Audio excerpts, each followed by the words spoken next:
দেখুন বন্ধুরা, আজকের আলুর ভাজি বানাবো। তার জন্য নিয়ে নিয়েছি আমি আলুটা কেটে নিয়েছি, স্কোয়ারের মতো কেটে নিয়েছি আলু।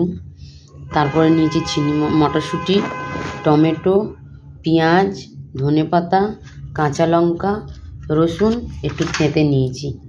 দেখুন, মশলা, লবণ, হলদি, ঝালের গুঁড়ো।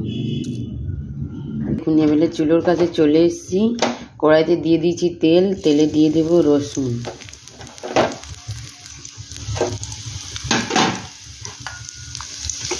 রসুনটা একটু নেড়ে নেব, লাল লাল হয়ে গেলে তারপর দেবো পেঁয়াজ।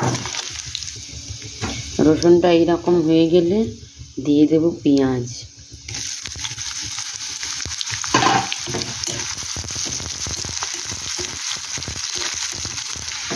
দেখুন বন্ধুরা, পেঁয়াজটা এরকম হয়ে যাবে, এরকম পেঁয়াজ আর রসুনটা এরকম হয়ে যাবে, তখন ঢেলে দেব আলু।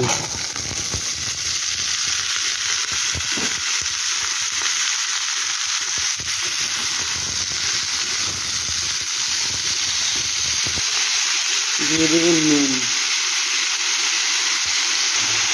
আলুটা এরকম হয়ে গেলে দিয়ে দেবো মটরশুঁটি, কেন গলবে তো মটরশুঁটি। দেখো বন্ধুরা, ঢেকে দিয়েছিলাম।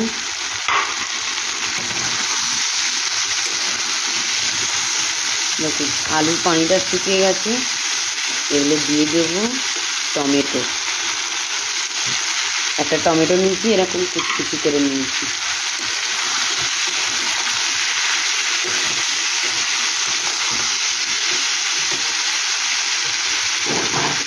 দিয়ে দেব কাঁচা লঙ্কা, 3-4টে কাঁচা লঙ্কা চিড়ে নিয়ে নিয়েছি। ফের একটু ঢেকে দেবো। ঢাকনাটা খুললাম, এগুলো দিয়ে দেবো। ফাইনালি মশলা টাইম এসে গেছে।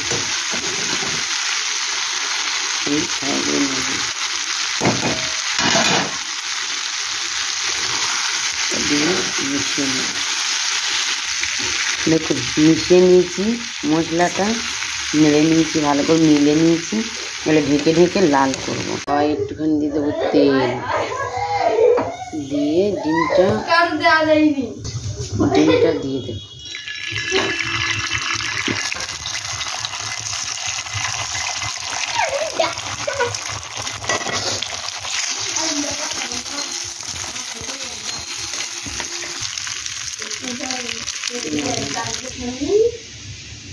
ডিমের ভুজিয়া।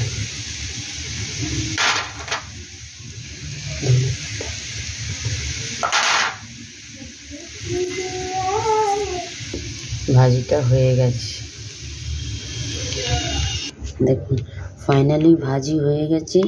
আমি রুটির সাথে সার্ভ করেছি। দেখুন,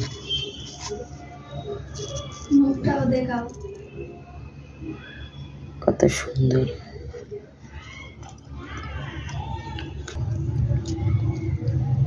এটা ডাল ভাতেও খেতে পারো। আচ্ছা, ভালো লাগবে অনেক। ঠান্ডার সময় বাড়িতে কিচ্ছু নেই, এই ভাজি রুটিটা